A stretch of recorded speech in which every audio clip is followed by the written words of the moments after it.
بسم اللہ الرحمن الرحیم۔ السلام علیکم، ہمارے چینل پر خوش آمدید۔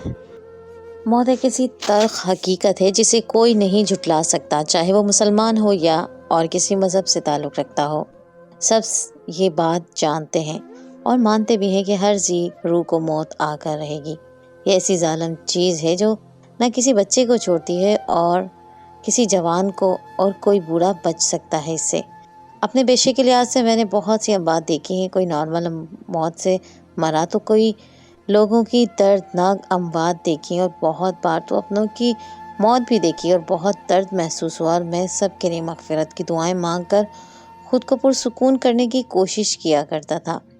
حالات کی تنگی کی وجہ سے میں نے اس عمر میں میتوں کو غسل دینے کا کام شروع کیا، جس عمر میں لڑکے بمشکل میتوں کا منہ دیکھتے اور پیچھے ہٹ جاتے ہیں، مگر میں مجبور تھا، اس لیے دل پر پتھر رکھ کر یہ تکلیف دہ کام کیا کرتا تھا۔ پھر رفتہ رفتہ میری عادت بنتی گئی اور میں میتوں کو غسل دینا عام سی بات سمجھنے لگا، اور پھر کسی مردے کو دیکھ کر تکلیف دہ احساس نہیں جاگتا تھا، اور اگر جاگتا بھی تو مغفرت کی دعائیں مانگ لیتا۔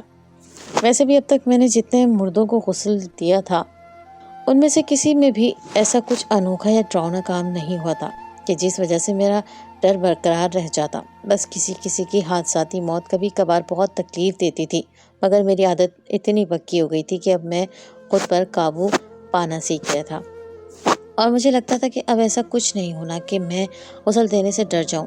لیکن پھر میری زندگی میں ایک ایسی میت آئی کہ جس نے میرے رونگٹے کھڑے کر دیے اور میری اس غلط فہمی کو بھی دور کر دیا۔ اس مردے کا چہرہ دیکھتے ہی میری حالت عجیب ہو گئی تھی، اور میں چاہ کر بھی خود کو سنبھال نہیں پا رہا تھا۔ اس مردے نے مجھے اندر تک ہلا کر رکھ دیا تھا، اور میری جیسے برداشت بالکل ختم ہو کر رہ گئی تھی، اور میں نے جانے کتنا وقت اس بے جان چہرے کی وجہ سے بہت ہی عجیب بے چینی میں گزارا تھا۔ میں پاکستان کے ایک عام سے شہر کے ایک چھوٹے سے علاقے کا رہنے والا ایک معمولی نوجوان ہوں۔ میں FA کی امتحان دے کر فارغ ہوا تھا جب میرے والد کا انتقال ہوا اور گھر کی ذمہ داری مجھ پر آن پڑی تھی۔ ویسے تو سب کچھ جیسے تیسے چل رہا تھا، میرے والد کیسے بھی کر کے ہم بہن بھائیوں کو تعلیم دلوا رہے تھے، مگر اب ان کی وفات کے بعد میرے لیے ایسا کرنا ممکن نہیں رہا تھا، کیونکہ میں گھر کا سب سے بڑا بیٹا تھا۔ پھر میں نے اپنے والد والا کام سنبھال لیا، یعنی مردوں کو غسل دینے کا کام۔ شروع میں مجھے یہ کام کرنا بہت مشکل لگتا تھا، کیونکہ جب کسی بے جان انسان کو دیکھتا تو میری حالت خیر ہو جاتی تھی۔ پھر مجبوراً کام کرتے کرتے میری عادت بن گئی تھی۔ پھر میرے کچھ جاننے والوں نے مشورہ دیا کہ اگر میں یہی غسل دینے کا کام باہر کے ملک جا کر کروں تو میری کمائی میں اچھا خاصا اضافہ ہو جائے گا، کیونکہ اب اس غسل والی کمائی سے گھر چلانا میرے لیے بہت مشکل ہو رہا تھا۔ میں اپنی پڑھائی تو چھوڑ چکا تھا، مگر چاہتا تھا کہ جو میرے چھوٹے بہن بھائی ہیں وہ سب اپنی مرضی کی تعلیم ضرور حاصل کریں۔ میں نہیں چاہتا تھا کہ باپ کے مرنے کے بعد ان کے خواب ادھورے رہ جائیں۔ اس لیے مجھے اس بندے کی بات بہت پسند آئی تھی، لہٰذا میں نے بھی عربی زبان کا کورس کیا اور باہر کے ملک نوکری کے لیے ویزا اپلائی کر دیا، اور جلدی اللہ کے حکم سے مجھے قطر نوکری کا ویزا مل گیا اور میں قطر چلا گیا۔ وہاں مجھے ایک میک اپ والے اسٹور پر ملازمت ملی تھی، اور تنخواہ بھی بہت اچھی تھی کہ میں آرام سے گھر چلا سکتا تھا، مگر میں نے صرف اس پر اکتفا نہیں کیا تھا اور میتوں کو غسل دینے کا کام بھی کرنے لگا تھا۔ اس طرح سے میری آمدنی اچھی خاصی ہو گئی تھی، اور نہ صرف میرے بہن بھائیوں کی تعلیم پوری ہو رہی تھی بلکہ گھر کا نظام بھی بہت بہتر ہو گیا تھا، اور ساتھ ہی میں اپنے پاس پیسے جمع بھی کرنے لگا تھا۔ میں نے سوچ لیا تھا جب تک بہت پیسے جمع ہو جائیں گے تب روزگار کے ساتھ ساتھ میں اپنی تعلیم بھی پوری کر لوں گا۔ میں ویسے تو کچھ خاص مذہبی نہیں تھا، مگر جب سے غسل دینے کا کام شروع کیا تھا، جب سے میں نے نمازوں کی پابندی شروع کر دی تھی، اور اس لیے نوکری کے لیے بھی اسلامی ملک چنا تھا تاکہ کسی گناہ میں نہ پڑ جاؤں، اس لحاظ سے قطر میرے لیے بہترین ثابت ہوا تھا، کیونکہ جس علاقے میں ہمارا اسٹور تھا وہ سارا علاقہ ہی نمازی اور مذہبی قسم کا تھا۔ اس طرح میرے بھٹکنے کے چانسز بالکل بھی نہیں تھے، جس پر اللہ کا شکر ادا کرتے نہیں تھکتا تھا۔ کچھ وقت کام کرتے گزرا تو وہاں کے لوگوں کے ساتھ میری بہت اچھی سلام دعا ہو گئی، جس وجہ سے میرا وہاں رہنا مزید دشوار نہیں رہا تھا، ورنہ تو شروع میں مجھے اپنا گھر اور علاقہ بہت یاد آتے تھے، مگر اب اللہ کا شکر کہ میرا دل لگ گیا تھا، اور مزید یہ کہ وہاں کے تقریباً سبھی لوگ میت کو غسل دینے کے لیے زیادہ تر مجھے ہی بلاتے تھے، جس سے میرا کمانا بھی بہت آسان ہو گیا تھا۔ اور اس دوران میں نے بہت اچھے دوست بھی بنا لیے تھے۔ ان میں ایک وہ لڑکا بھی تھا جس نے میری زندگی میں نیا رخ لا کھڑا کیا تھا، وہ ایک 19 سال کا لڑکا تھا اور اسٹوڈنٹ تھا۔ وہ میرے چھوٹے بھائی کا ہم عمر تھا اور مجھے اس کی یاد دلاتا تھا، اس لیے نہ چاہتے ہوئے بھی میں اس کو بہت پسند کرنے لگا تھا۔ وہ شاید اس علاقے کا رہنے والا نہیں تھا کیونکہ میں نے اس کو پہلی بار اپنے اسٹور پر ہی دیکھا تھا، ورنہ تو اس علاقے کے تقریباً لڑکوں سے میری واقفیت ہو گئی تھی۔ جب وہ پہلی بار میرے پاس اسٹور میں آیا تو اس نے بہت سارا میک اپ کا سامان خریدا تھا۔ مجھے لگا کہ وہ یہ خریداری اپنی بہنوں کے لیے کر رہا ہے۔ اسی سوچ پر مجھے اس پر بہت پیار آیا تھا، کیونکہ عموماً اس عمر کے لڑکے اپنی بہنوں کا اس طرح سے خیال نہیں رکھتے جیسے وہ رکھ رہا تھا۔ تبھی میں نے اس کو مشورہ دیا کہ اس کو اچھی برانڈ والا سامان خریدنا چاہیے، جس پر اس نے میرا بہت شکریہ ادا کیا اور مجھے بتایا ہوا سامان خرید کر چلا گیا۔ کچھ وقت گزرا تو مجھے وہ لڑکا دوبارہ نظر آیا۔ اس بار بھی وہ لڑکیوں کا میک اپ کا سامان خریدنے آیا تھا اور ساتھ ہی لڑکیوں والے پرفیومز بھی خریدے تھے، اور اس کے ہاتھ میں موجود شاپنگ بیگز میں سے مجھے لڑکیوں کے کپڑے بھی نظر آئے تھے۔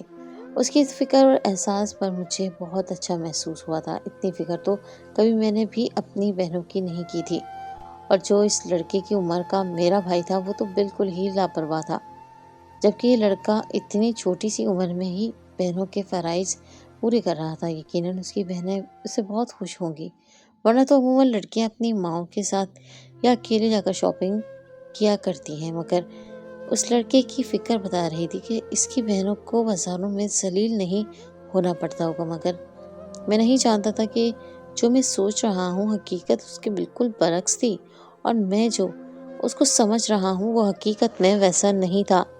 خیر، میں پھر سے اپنے معمول کے کاموں میں مشغول ہو کر اس لڑکے کو بھول گیا۔ ویسے بھی میرے پاس اتنا وقت نہیں تھا کہ ہر ایک کو کھوجتا اور جانچتا رہوں۔ یہ تو بس وہ لڑکا مجھے اپنے چھوٹے بھائی کی طرح لگتا تھا، تو اس کے سامنے آنے پر میں نہ چاہتے ہوئے بھی اس کو سوچنے لگا تھا۔ مگر اس کی ایک اور اچھی بات تھی کہ وہ جب بھی آتا بہت خوش اخلاقی سے ملتا تھا اور مجھ سے میرا سارا حال احوال لیتا تھا، اور مجھ سے میرے ملک پاکستان کے بارے میں جاننے کی کوشش بھی کیا کرتا تھا۔ ویسے تو پاکستانی لوگ اپنی خوش اخلاقی کی وجہ سے باہر کے ملکوں میں مشہور تھے، مگر ساتھ ہی چوری اور ڈکیتی کی وجہ سے بھی مشہور تھے۔ اس لیے میں اکثر لوگوں سے غیر محسوس طریقے سے اپنے ملک کا دفاع کرنے کی ناکام کوشش کیا کرتا تھا، اور چونکہ وہ لڑکا بھی مجھ سے بہت ساری باتیں کرتا اور میرے بارے میں سب پوچھتا تھا، تو میں بھی اس کو سب تفصیل سے بتاتا تھا۔ میں نے محسوس کیا تھا کہ وہ مجھ سے جان کر بات کرتا تھا تاکہ میں اپنے گھر کا اور اپنے جاننے والوں کا ذکر کر کے اپنے دل کا بوجھ ہلکا کر سکوں۔ ظاہر ہے میں بھی اپنے کو یاد کرتا تھا، اور اس حوالے سے اس کا احساس مجھے بہت اچھا لگتا تھا۔ وہ لڑکا اکثر مہینے کے آخر میں آتا تھا اور لڑکیوں والا سامان خرید کر جاتا تھا، اور سامان لیتے وقت وہ جیسے اس فکر میں ہوتا تھا کہ سامان سارا اچھا ہونا چاہیے۔ تب میں نے ایک بار اس کو بول دیا کہ اگلی بار اپنی بہنوں کو لے آنا تاکہ وہ خود ہی تسلی سے سامان پسند کر لیں گی اور تمہیں بھی پریشانی کا سامنا نہیں کرنا پڑے گا۔ وہ چونک کر بولا کہ میری کوئی بہن نہیں ہے، ہم صرف 3 بھائی ہیں۔ اس کی بات سن کر میں دنگ رہ گیا تھا کہ اگر اس کی کوئی بہن نہیں تھی تو یہ لڑکیوں والا سامان تو کس کے لیے خرید کر لے جاتا تھا۔ اس کی بات سن کر مجھے بہت عجیب محسوس ہوا تھا۔ پہلی بار مجھے لگا کہ لڑکا کچھ غلط کام میں لگا ہوا ہے، کیونکہ اس عمر کے اکثر لڑکے لڑکیوں کے ساتھ دوستی میں مشغول ہو کر اپنا پیسہ اور وقت برباد کرتے ہیں۔ نہ چاہتے ہوئے بھی مجھے اس لڑکے کی فکر ہوئی تھی۔ ایسا محسوس ہوا تھا جیسے وہ کوئی اور نہیں، میرا چھوٹا بھائی تھا جو غلط کاموں میں پڑ گیا تھا۔ میرا دل کیا کہ اس لڑکے سے ساری بات جان کر اس کو غلط کام سے روکوں اور سیدھے راستے پر چلنے کی تلقین کروں، اور اس کے بعد بھی اس کی ہر سرگرمی ہر نظر رکھوں، مگر ایسا ممکن نہیں تھا۔ میری اس کے ساتھ بہت اچھی دعا سلام تھی، لیکن اس کا علاوہ میرا کچھ بھی نہیں لگتا تھا، اور نہ ہی میں اس پر اس طرح سے حق جتا سکتا تھا، لہٰذا خاموش رہنے کے علاوہ کچھ نہیں کر سکتا تھا۔ بس دل ہی دل میں اس کی راہ راست کی دعا کی جاتی اور اپنے کام میں مصروف ہو گئی۔ پھر ایک اور لڑکا تقریباً شام کے وقت آیا۔ جب میں اسٹور بند کر کے جانے لگا، اس نے مجھے سے دیر سے آنے پر معذرت کی اور جلدی سے اپنا مطلوبہ سامان خریدا تاکہ مجھے زحمت نہ ہو۔ میں نے یوں ہی بات دہرائی، بہت دیر ہو جانے کی وجہ پوچھی تو میری بات پر ہنسنے ہوئے بولا کہ آج مجھے اپنے والد سے پیسے نہیں مل رہے تھے، بہت مشکلوں سے منا کر پیسے لے لیے ہیں، اس لیے دیر ہو گئی تھی۔ کیونکہ میرے والد کو شک ہو گیا کہ میں غلط کاموں میں پیسہ خرچ کرنے لگا ہوں۔ پھر مزید بولا کہ معذرت چاہتا ہوں، اسٹور بند ہونے کی وجہ وقت اصل میں آج یہ سامان خریدنا بہت ضروری تھا، اس لیے پیسے ملتے ہی یہاں چلا آیا۔ اس کی بات سن کر مجھے شدید جھٹکا لگا تھا، یعنی وہ واقعی غلط کاموں میں ملوث تھا، اس لیے اپنے باپ کی کمائی کو اس طرح ضائع کر رہا تھا اور اپنے باپ کے شک کرنے کے باوجود بھی اپنی حرکتوں سے باز نہیں آیا تھا۔ مجھے یہ سب جھوٹ سوچ کر بہت تکلیف ہوئی تھی۔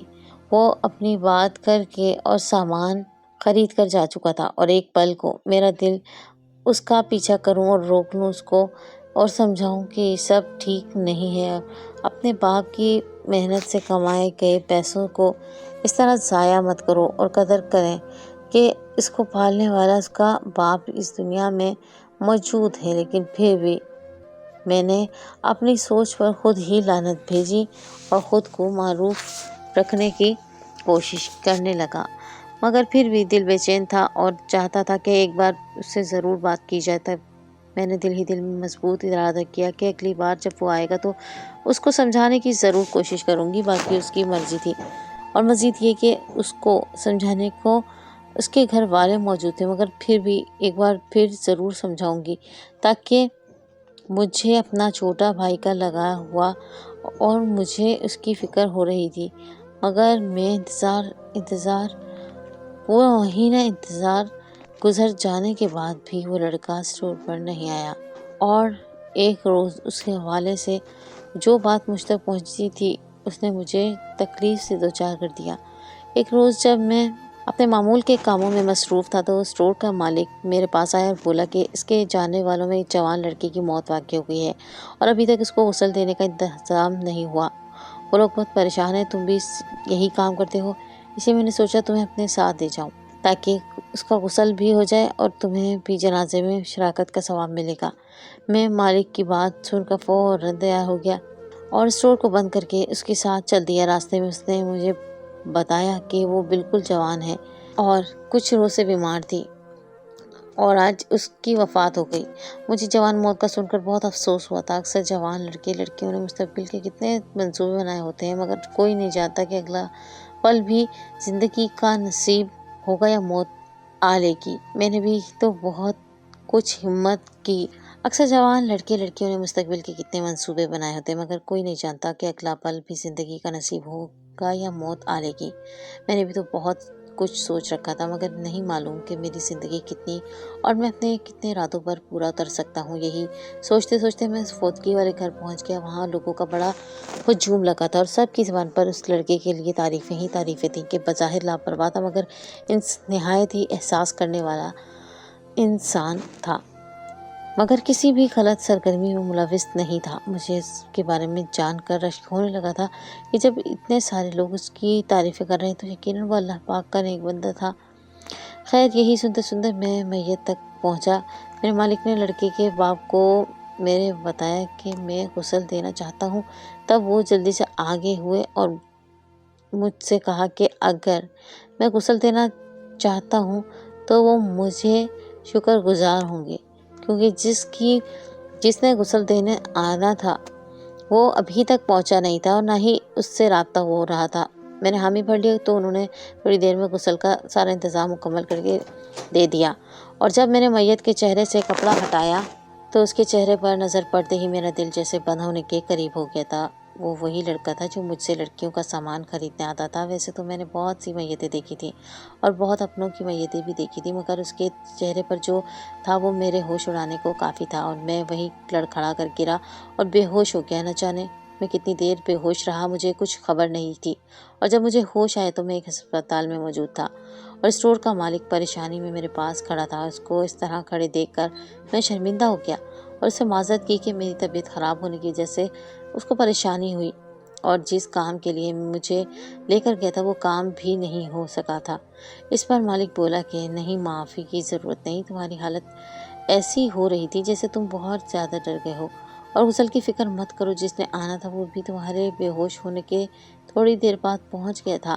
تم بتاؤ کیسی ہے طبیعت اور آخر کیا ہوا تھا تمہیں؟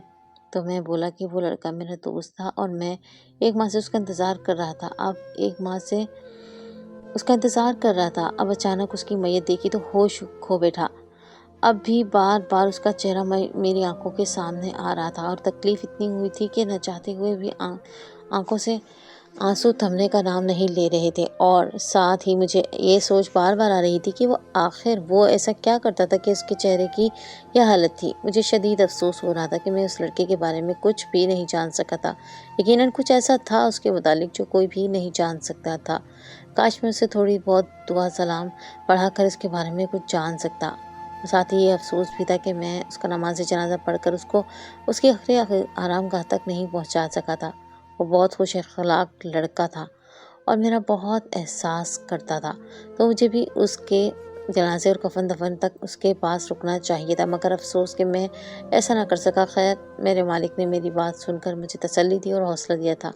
وہ میری تکلیف سمجھ رہا تھا کہ میں جوان کی اچانک موت پر افسردہ ہوں۔ پھر میں نے ان سے لڑکے کی قبر کا پوچھا تو اسٹور کا مالک میرے دل کی کیفیت جیسے سمجھ گیا تھا، اس لیے اس نے مجھے ایک ٹیکسی کر کے دی اور ڈرائیور کو قبرستان کا پتہ بتایا اور مجھے بھی اس قبر کی کچھ نشانیاں اور نام بتایا تھا کہ میں آرام سے اس کی قبر کے پاس پہنچ جاؤں۔ جب میں وہاں پہنچا تو قبر پر پہنچ کر جیسے مجھ پر سکتہ طاری ہو گیا تھا اور لگتا تھا کہ ابھی میرے سانس رک جائیں گی۔ مجھے پورا یقین ہو گیا تھا کہ وہ کوئی عام قبر نہیں تھی، کچھ تھا جو بہت انوکھا ہوا تھا، جس وجہ سے قبر کا یہ حال تھا۔ میرا حال دل زور زور سے دھڑک رہا تھا۔ میں اس قبر پر فاتحہ پڑھنا چاہتا تھا، مگر الفاظ تو جیسے حلق میں ہی کہیں دم توڑ گئے تھے اور زبان بھی جیسے ہلنے سے انکاری تھی۔ میں نے بہت کوشش کی کہ اس کے لیے فاتحہ پڑھ سکوں، مغفرت کی دعا بھی کر سکوں، مگر چاہ کر بھی ایسا نہیں کر پایا۔ تب میں سمجھ گیا کہ اس قبر اور قبر والے کو صرف فاتحہ اور دعا مغفرت کی ضرورت نہیں، اور شاید اللہ بھی نہیں چاہتا تھا کہ ایسا ہو۔ جب بھی میں کچھ بھی نہیں بول پا رہا تھا، میں خاموشی سے مردہ قدموں سے چلتا ہوا قبرستان سے باہر نکل آیا۔ میں اس لڑکے کے بارے میں جاننا چاہتا تھا، اس کے بارے میں ساری حقیقت جاننے کا شوہر میرے اندر بڑھتا جا رہا تھا۔ تب میں نے اپنے قدم اپنی رہائش گاہ کی بجائے اس لڑکے کے گھر کے طرف بڑھا دیے تھے۔ میں اس کے گھر والوں کو مل کر اس کی حقیقت بتانا کا تہیہ کر چکا تھا۔ میں سیدھا اس کے گھر پہنچا، بیل بجانے پر دروازہ اس کے چھوٹے بھائی نے کھولا تھا۔ مجھے دیکھتے ہی وہ مجھے پہچان گیا اور فوراً سے میری خیریت دریافت کرنے لگا۔ تب میں شرمندگی سے وضاحت دی کہ دوست کو اچانک اس طرح سے دیکھ کر میں بے ہوش ہو گیا تھا۔ اس نے فوراً میری معذرت قبول کی اور مجھے لے کر اپنے والد کے پاس گیا۔ میں نے والد سے اظہار تعزیت کی اور اپنے گزشتہ رویے کی معذرت بھی کی، جس پر وہ بولے کہ کوئی بات نہیں، وہ یقیناً تمہارا قریبی دوست تھا، اس لیے تمہاری یہ حالت ہوئی ہے۔ میں سمجھ سکتا ہوں، اور ویسے بھی میرا بیٹا اتنا ہی قیمتی تھا کہ ہر کوئی اس کی موت پر افسردہ تھا۔ تب میں نے اس لڑکے کے والد سے کہا کہ وہ مجھے اپنے بیٹے کے بارے میں سب کچھ بتائیں، تو وہ بتانے لگے کہ میرا بیٹا نہایت ہی شریف اور کام سے کام رکھنے والا لڑکا تھا۔ اس کی کوئی بھی ایسی سرگرمیاں نہیں تھی کہ جس سے ہمیں پریشانی ہوتی۔ وہ سب کا بہت خیال رکھتا تھا اور بہت احساس کرتا تھا۔ میرا بیٹا 5 وقت کا نمازی تھا، اس کی طرف سے ہم بہت مطمئن اور خوش تھے۔ وہ اپنی پڑھائی میں بھی بہت اچھا تھا اور بے تحاشا ذہین لڑکا تھا۔ اس کی بات سن کر مجھے بے تحاشا اس کا چہرہ یاد آیا کہ جب میں نے اس چہرے سے کپڑا ہٹایا تو اس کے چہرے پر واضح سفید نور کا ہالہ سا تھا اور اس کی آنکھیں کھلی تھیں اور بہت چمک رہی تھیں اور چہرے پر واضح ایک مسکراہٹ تھی، یوں جیسے اس کو بیت المقدس اور قیمتی شے مل گئی ہو، اور ایسا چہرہ میں نے اپنی زندگی میں پہلی بار نہیں دیکھا تھا۔ جبھی تاب نہ لا سکا اور بے ہوش ہو گیا۔ پھر میں نے اس کے والد کو بتایا کہ میں ابھی اس کی قبر سے ہو کر آیا ہوں اور اس کی قبر سے بہت تیز خوشبو آ رہی تھی اور قبر میں بھی بہت روشن لگ رہی تھی، اور کسی طرح میری زبان گنگ ہو گئی تھی اور میں سمجھ گیا کہ اس کو ہماری دعاؤں کی ضرورت نہیں تھی، وہ یقیناً جنت کا مکین بن گیا تھا۔ تب میری بات سن کر اس کا گھر والوں کا منہ کھلے کا کھلا رہ گیا اور پھر الحمدللہ سب کے منہ سے بے اختیار کلمہ شروع ہو گیا۔ میں نے بھی دل میں الحمدللہ کہا اور پھر اس کے والد سے کہا کہ میں اسی سے سیدھا آپ کے پاس آیا ہوں تاکہ جان سکوں آخر ایسا کون سا عمل تھا اس کا کہ اس کا چہرہ اتنا چاندی کی طرح چمک رہا تھا اور قبر کا بھی یہ حال ہے۔ تو اس کے والد نے بتایا ویسے تو اس کے بیٹے کا ہر عمل ان کے سامنے تھا، لیکن پھر بھی کچھ وقت سے جو کوئی خفیہ سرگرمی پڑھیں گے جو کہ کسی کو بتانا بھی نہیں تھا۔ پہلے وہ کبھی بھی مجھ سے پیسے نہیں مانگتا تھا، میں خود اس کو مہینے کا جیب خرچ کرتا تھا، مگر اب کچھ وقت سے وہ مجھ سے باقاعدگی سے پیسے مانگ رہا تھا اور پوچھنے پر کچھ بتاتا بھی نہیں تھا۔ مجھے اس پر شک ہوا تھا کہ وہ کسی غلط سرگرمی میں ملوث ہو گیا تھا، لیکن مجھے یقین نہیں ہو رہا تھا کہ اتنا نیک اور فرمانبردار بیٹا کسی شخص میں غلط کام میں کیسے پڑ سکتا ہے۔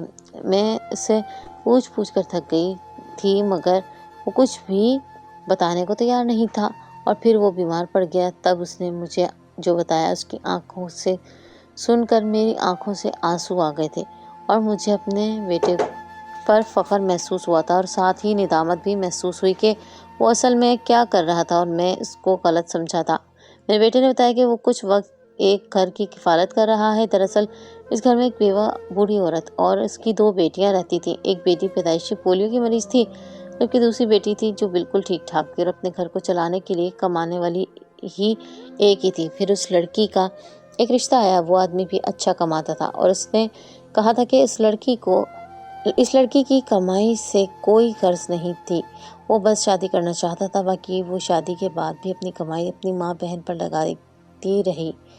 اس کی بات سن کر وہ عورت بہت خوش ہوئی اور اپنی بیٹی کی اس سے شادی کر دی۔ اس عورت نے جیسے تیسے شادی تو کر دی، مگر اس لڑکی کا نصیب کا اس کا شوہر اصل میں لالچی اور بہت ہی ظالم اور بے حس آدمی تھا، اور شاید اس لیے بھی تھا کہ وہ بیچاری لڑکی غریبوں کی بیٹی تھی اور اس کے پیچھے پوچھنے والا کوئی نہیں تھا سوائے ایک بوڑھی والدہ اور پولیو زدہ بہن کے غلام علاوہ۔